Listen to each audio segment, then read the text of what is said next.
Hello dear students, in this particular lecture we will study Mendel's law of inheritance. Mendel's law of inheritance. ठीक है? तो on the basis of monohybrid and dihybrid cross, Mendel proposed some principles or laws which we will known as Mendel's laws of the law of inheritance. ठीक है? कि Mendel ने कौन से principal दिए? ठीक है? On the basis of monohybrid and dihybrid cross clear. ये मोनोहाइब्रिड क्रॉस डायहाइब्रिड क्रॉस पढ़ने के बाद भी पढ़ने जरूरी क्यों है? क्योंकि हम लोग उन कॉन्सेप्ट को स्टडी कर चुके हैं कि मोनोहाइब्रिड क्रॉस क्या होता है, कैसे होता है, डायहाइब्रिड क्रॉस क्या होता है और वो कैसे होता है। ठीक है, क्या क्या रिजल्ट्स होते हैं, तो उन्हीं पर बेस्ड है, उन्हीं के कंक्लूजन पर बेस्ड है क्या Mendel's laws of inheritance. Clear. अब क्योंकि मैंने आपको बताया था मेंडल्स 18th सेंचुरी में वर्क किया था, ठीक है, तो वहाँ उस टाइम में जो उनके कंक्लूजन थे उन्होंने कहा मेंडल्स लॉ। बट जेनेटिक्स के एडवांसमेंट के बाद कुछ जो लॉज थे वो उनके कुछ लॉज में क्या मिले एक्सेप्शन, और कुछ यूनिवर्सल है विदाउट एक्सेप्शन। ठीक है, तो लॉ ऑफ सेग्रीगेशन जो है ये विदाउट एक्सेप्शन है। इसके अलावा इन तीनों के क्या होते हैं एक्सेप्शन होते हैं। समझ आया? लेकिन पढ़ने हमें जरूरी है। पढ़ने क्यों जरूरी? क्योंकि मेंडल के कंक्लूजन का हमें पता लगेगा कि मेंडल ने जो वर्क किया था उन्होंने क्या कंक्लूजन निकाले। ठीक है, ये अप्लाई होता है, ये भी अप्लाई होता है, सभी अप्लाई होंगे, बट इनके एक्सेप्शन भी प्रेजेंट होते हैं।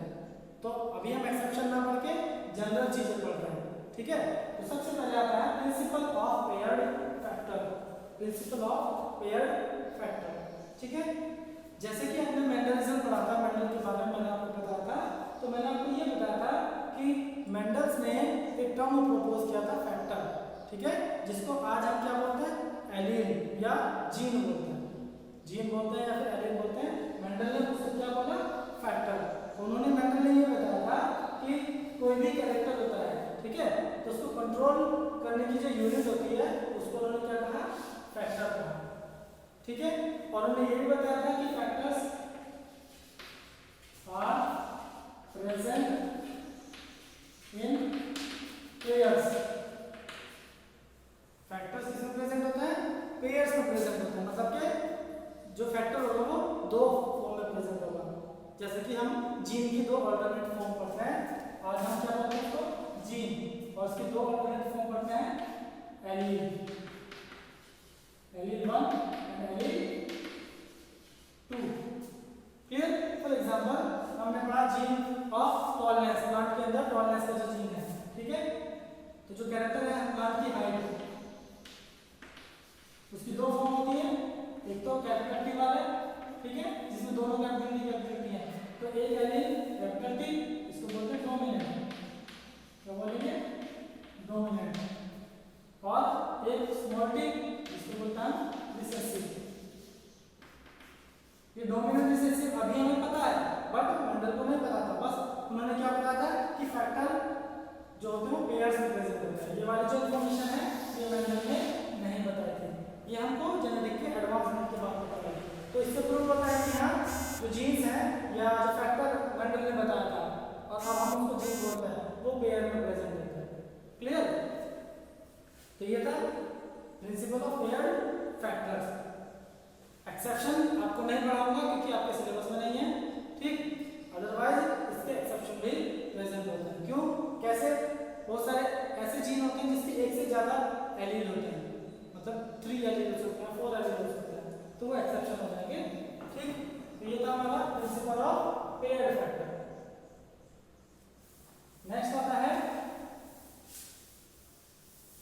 Law of dominance. Law of dominance, जैसे ये वाला जो लॉ है लॉ ऑफ डोमिनेंस, ये मोनोहाइब्रिड डायहाइब्रिड क्रॉस में हम लोगों ने स्टडी किया है। कैसे कि जब हम एक कैरेक्टर को एक या दोनों कैरेक्टर को कंसीडर करके क्रॉस कराते हैं, प्योर प्लांट का प्योर डोमिनेंट मतलब दो प्लांट को क्रॉस कराते हैं, तो हमें फर्स्ट जनरेशन में ओनली 1 कैरेक्टर अपीयर होता है। ठीक है, मतलब जब हम टॉल को ड्वार्फ के साथ क्रॉस कराते हैं तो हमें F1 में कौन से मिलते हैं प्लांट्स? टॉल। सभी प्लांट्स कैसे आते हैं? टॉल, 100% टॉल मिलते हैं, ड्वार्फ क्यों नहीं मिलते हैं? ठीक है, ड्वार्फ नहीं मिलते। तो जो कैरेक्टर मेंडल ने ये बताया कि जो जब हम टॉल और ड्वार्फ को या दो प्लांट्स को या एनिमल्स को क्रॉस कराते हैं तो उस क्रॉस से F1 में जो ऑफस्प्रिंग ऑब्जर्व होती है तो वो डोमिनेंट ऑफस्प्रिंग होती है। कौन सी होती है? डोमिनेंट। क्लियर? और जो नहीं हो रही है ये तो एक्सप्रेस हुआ तो डोमिनेंट, ये नहीं होगा तो इसको जो एक्सप्रेस नहीं होता उसको बोलते हैं रिसेसिव। क्या बोलते हैं? रिसेसिव। तो जैसे कि आपने हमारा आगे क्वेश्चन पढ़ा, अब F1 के में जब सैल्फिंग कराते हैं ये टॉल के साथ, देखिए ये टॉल कैसा है? Hybrid tall. ठीक, तो हमें 3 टॉल प्लांट मिलते हैं और एक ड्वार्फ मिलता है। तो F2 में जो प्लांट मतलब ड्वार्फ वाला जो कैरेक्टर है, ट्रेट है, वो F1 में एक्सप्रेस नहीं होता, F2 में एक्सप्रेस होता है, लेकिन 25% मतलब के कम रेशो में। तो इसके बेसिस पर उन्होंने लॉ ऑफ डोमिनेंस प्रपोज किया। लॉ ऑफ डोमिनेंस इसके अकॉर्डिंग क्या होता है? When we cross a pure homozygous plant to another pure homozygous plant, ठीक है, बाय चूजिंग वन कैरेक्टर और 2 कैरेक्टर, ठीक है, then we find only one character in F1 generation. The expressed character is known as dominant and unexpressed character is known as recessive. ठीक है, इसी को बोलते हैं law of dominance. Clear? Next आएगा हमारे पास लॉ ऑफ सेग्रीगेशन। इसको आप जीनोटाइप की फॉर्म में भी लिख सकते हैं। जीनोटाइप की कैसे फॉर्म में लिखेंगे? ये टॉल था उसको जीनोटाइप क्या होता है? कैपिटल टी कैपिटल टी, ये ड्वार्फ इसका स्मॉल टी स्मॉल टी। तो F1 में कैसे होते हैं? सभी हेटेरोजाइगस, ठीक है। तो यह एलील तो दोनों प्रेजेंट है, ड्वार्फनेस का भी और टॉलनेस का भी, लेकिन एक्सप्रेस ओनली कैपिटल टी होता है, स्मॉल वाला नहीं होता है क्योंकि ये रिसेसिव कंडीशन में होता है। तो जो एक्सप्रेस वाला होता है उसको डोमिनेंट बोलते हैं और जो नहीं होता उसको रिसेसिव। सिंपल, ये लॉ ऑफ डोमिनेंस। क्लियर? अब हम पढ़ते हैं लॉ ऑफ सेग्रीगेशन। यहीं से पढ़ेंगे लॉ ऑफ सेग्रीगेशन। एग्जांपल कुछ भी ले सकते हो, बस कांसेप्ट आपको अच्छे से समझना है। जैसे हमने प्लांट लिया टॉल F1 में, तो जिसका जीनोटाइप है कैपिटल टी और इसका स्मॉल टी स्मॉल टी। तो जब हम गैमेट फॉर्मेशन करते हैं क्या लिखना है? Law of segregation. इसके अकॉर्डिंग इसको it is also known as purity of gametes. तो ये जो लॉ ऑफ सेग्रीगेशन है इसका कोई एक्सेप्शन नहीं है, ठीक है, कोई भी एक्सेप्शन नहीं है, ये 100% करेक्ट होता है। ठीक, ये कैसे कर सकते हैं? जब हम लोग 2 प्लांट को क्रॉस कराते हैं, आपको ये पता है कि जो ऑर्गेनिज्म होता है वो डिप्लॉयड होता है। डिप्लॉयड होता है मतलब हर क्रोमोसोम्स की या हर चीज की 2 कॉपी प्रेजेंट होती है हमारी हर सेल के अंदर। क्लियर? लेकिन जो गैमेट्स होते हैं, गैमेट्स हैप्लॉइड होते हैं। गैमेट्स कैसे होते हैं? हैप्लॉइड। हैप्लॉइड का मतलब they have half number of chromosome compare to other cells. Clear? For example हमारे जो स्पर्म्स और ओवा होते हैं हमारी अदर बॉडी सेल्स के कंपैरिजन में उनके अंदर हाफ क्रोमोसोम होता है। अगर हमारे नॉर्मल सेल में कितने क्रोमोसोम है? 46। हमारे नॉर्मल सेल में कितने होते हैं? Total 46 chromosome. लेकिन गैमेट में कितने होते हैं? स्पर्म में या ओवा में 23 क्रोमोसोम, ओनली 23 क्रोमोसोम। इसका मतलब गैमेट में हाफ नंबर ऑफ क्रोमोसोम होता है कंपेयर टू नॉर्मल सेल, ठीक है ना। तो इसका हमें फायदा क्या मिलेगा पढ़ने का? तो यहाँ पर मिलेगा। इसका मतलब कि जो गैमेट जो क्रोमोसोम पेयर होते हैं, ठीक है, उनमें से गैमेट के अंदर ओनली 1 क्रोमोसोम होता है, एक पेयर में से एक। तो अगर 23 पेयर्स हैं तो उनमें से एक क्रोमोसोम आएगा। समझ आया? तो 23 क्रोमोसोम हो जाते हैं। ऐसे ही यहाँ पर 2 कैपिटल टी हैं। जब ये गैमेट बनेंगे ये अलग गैमेट में जाएगा, ये अलग। ऐसे ही यहाँ पर ये अलग में जाएगा, ये अलग। दोनों जो टी है कैपिटल टी तो एक साथ प्रेजेंट है एक प्लांट के अंदर, लेकिन जब ये गैमेट बनाएगा तो गैमेट क्या हो जाते हैं? एक दूसरे से सेपरेट हो जाते हैं, ठीक है। ये भी ऐसा आपने डायहाइड्रल में पढ़ा है, दोनों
small y capital R and small y small r। तो जैसे कि आपको ऑब्जर्व हो रहा है कि गैमेट में ओनली वन एलिमेंट होता है, चाहे कैपिटल हो चाहे स्मॉल हो।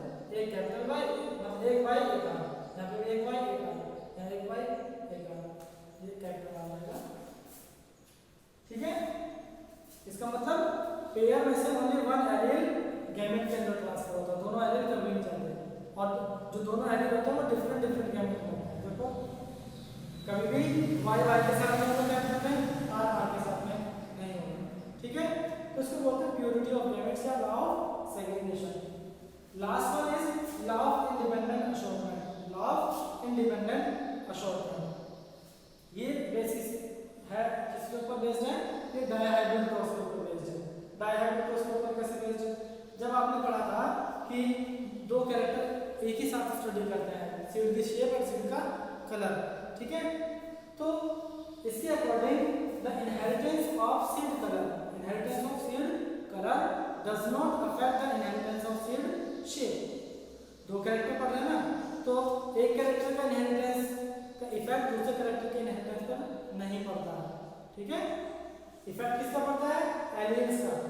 समझ आ रहा है? डोमिनेंट रिसेसिव कौन होता है? एलियन, ना कि कैरेक्टर।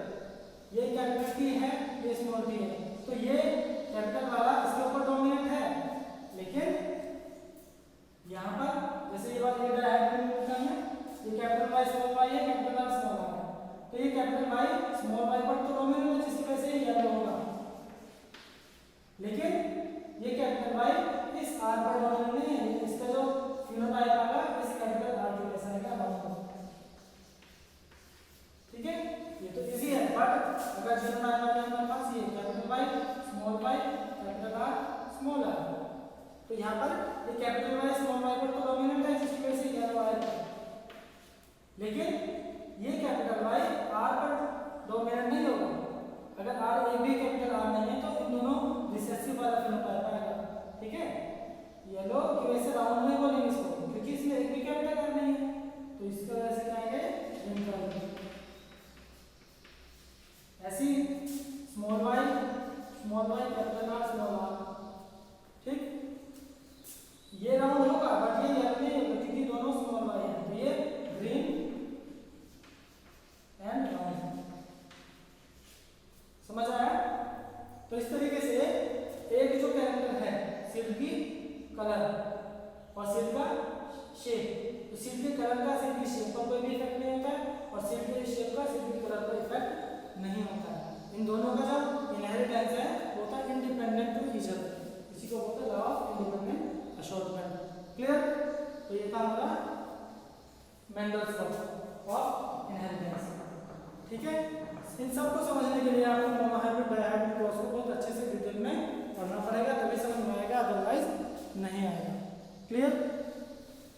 नेक्स्ट इसमें हमारा जो लास्ट टॉपिक है हेरिडिटी का, according to new syllabus of CBSE, तो हमारा जो लास्ट टॉपिक है यहाँ पर वो है सेक्स डिटरमिनेशन। सेक्स डिटरमिनेशन क्या होता है? सेक्स डिटरमिनेशन तो छोटा सा टॉपिक है, यहीं पे कंप्लीट कर लेते हैं।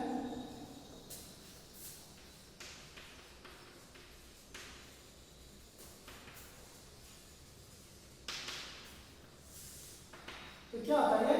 ये होता है determination of sex of the baby, इधर it will be male or female by its parental cell.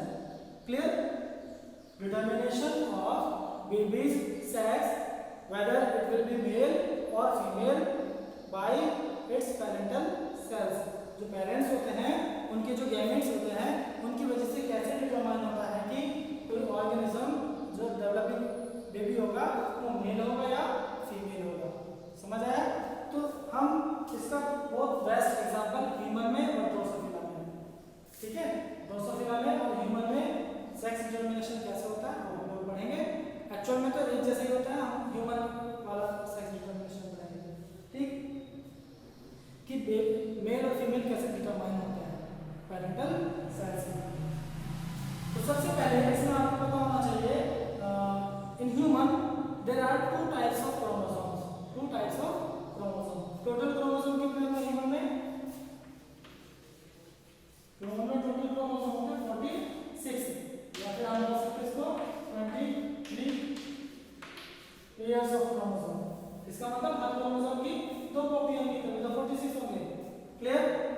इसमें से दो टाइप के क्रोमोसोम कौन से होते हैं? एक होता है ऑटोसोम,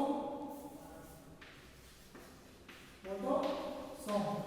जो ऑटोसोम होता है ये होते हैं same in male and female. Male female दोनों में सेम ही होता है, ठीक है, कोई डिफरेंस नहीं होता है। तो ये इन 46 में से 44 क्रोमोसोम होते हैं, 44 और 22 पेयर्स।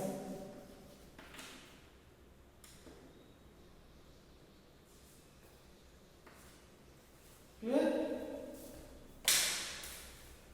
तो 44 क्रोमोसोम और 22 पेयर्स होता है उसको हम बोलते हैं autosome which are same in male and female, ठीक है।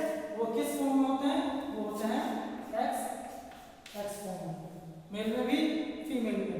बहुत अच्छे से पढ़ना है, ठीक है। सेकंड टाइप ऑफ क्रोमोसोम, अभी कितने हो गए? 44 या 22 पेयर्स, वन पेयर बचा और टू क्रोमोसोम बचे, ठीक है। तो उनको बोलते हैं एलोसोम। क्या बोलते हैं? एलोसोम या सेक्स क्रोमोसोम। एक्चुअल में ये काम करते हैं किसका? बेबी का सेक्स क्रोमोसोम, सेक्स क्रोमोसोम। तो ये कितने होते हैं? 2 या फिर हम बोल सकते हैं 1 पेयर। ये वाला जो 1 पेयर होता है ये मेल और फीमेल में डिफरेंट होता है, ठीक है। Different in male and female. तो मेल में क्या होता है? मेल में होता है ये एक्स वाई, ठीक है। तो 44 तो ये 45 46 टोटल कितना हो गया? 46। फीमेल में होता है एक्स एक्स, तो 44 फीमेल थे, 45 46, तो टोटल कितना हो गया? 46 क्रोमोसोम। तो डिफरेंस कहाँ है? सिर्फ ये वाई क्रोमोसोम का डिफरेंस है। तो इस तरह से फीमेल के अंदर तो 44 एक्स एक्स ये और लास्ट वन भी एक्स एक्स होता है, तो फीमेल के अंदर सारे एक्स एक्स होते हैं, क्लियर। लेकिन मेल में लास्ट वाला जो पेयर होता है वो एक्स वाई होता है, समझ आया? तो इसको हम बोल सकते हैं, अब जब ये गैमेट बनाएंगे फीमेल के जो गैमेट बनेंगे वो तो एक्स वाले होंगे, ये एक एक्स कंटेनिंग और ये एक्स कंटेनिंग, बस एक जैसे गैमेट होते हैं फीमेल के अंदर सारे। लेकिन मेल में आधे एक्स कंटेनिंग होता है और आधे वाई कंटेनिंग होते हैं, तो 50% X containing 50% Y containing, clear. इसको बोलते हैं हेटेरोगैमेटिक। हेटेरो मतलब डिफरेंट, गैमेट मतलब गैमेट्स, तो इससे दो डिफरेंट टाइप के गैमेट बनता है। और इसको होमोगैमेटिक, होमो मतलब सेम, तो इससे सेम टाइप के गैमेट बनते हैं एक्स कंटेनिंग। तो यही जो वाई क्रोमोसोम है यही डिटरमाइन करता है कि जो डेवलपिंग बेबी होगा वो मेल होगा या फीमेल होगा। तो इस तरह से सेक्स का डिटरमिनेशन होता है ह्यूमन में, ठीक है। यहाँ सब लोग पढ़ लेंगे कैसे डिटरमाइन करेंगे, क्लियर। ये तो आप सबको पता लग गया, नोट्स बनाना है, ठीक। तो हम एक एग्जांपल लेके मैं आपको बताता हूँ।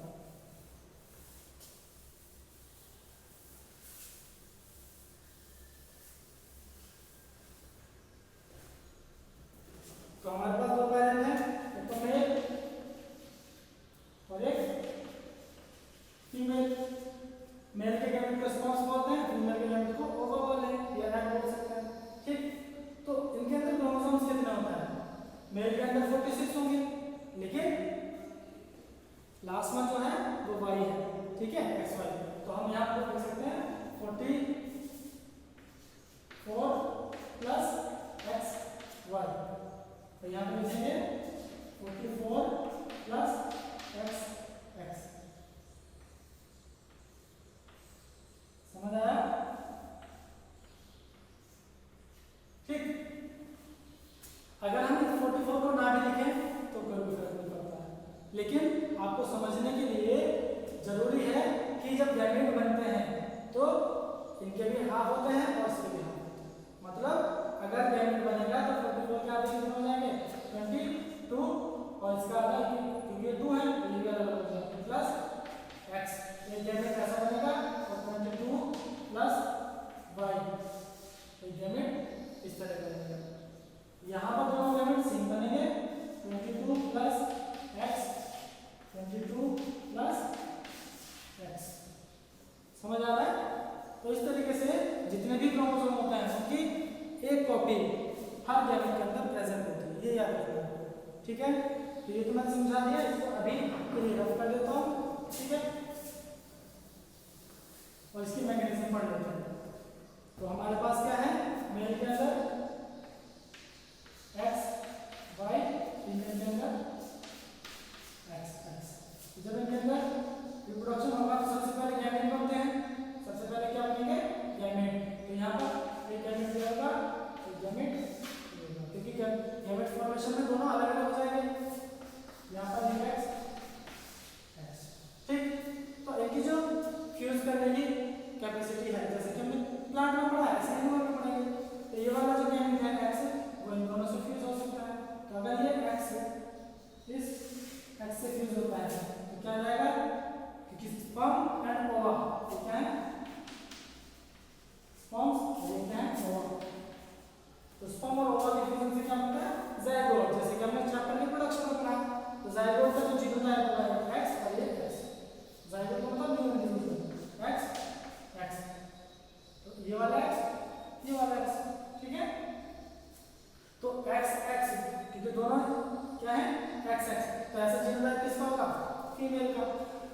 तो ये कौन सा चाइल्ड होगा, इसका सेक्स क्या होगा, गर्ल, ठीक। अगर ये वाला एक्स इस वाले एक्स के साथ फ्यूज हो जाए, ठीक है, क्योंकि चांस सबके साथ में होता है, किसी के भी साथ फ्यूज हो जाएगा, ये एक्स और वाला भी एक्स, तो ये क्या होगा, गर्ल। अब ये वाला गैमेट दोनों के साथ फ्यूज हो सकता है, ठीक है, ठीक। तो x को पहले लिखते हैं, क्योंकि यहाँ पे हम x को पहले लिखते हैं, तो x and y, x and y। तो x y किसमें होता है, मेल में, ये क्या होगा, बॉय, ठीक। ये वाला y अगर इसके साथ फ्यूज हो तो भी x and y, और ये भी क्या होगा, बॉय, क्लियर। तो इस तरीके से मेल और फीमेल का डिटर्मिनेशन होता है बाय पैरेंटल क्रोमोसोम, ठीक है। तो अब आपको दिख रहा है यहाँ पर दो तो गर्ल हैं, दो ही बॉय हैं, इसका मतलब जो रेशो है वो सेम है, 50% गर्ल 50% बॉय, समझ आ रहा है, क्लियर।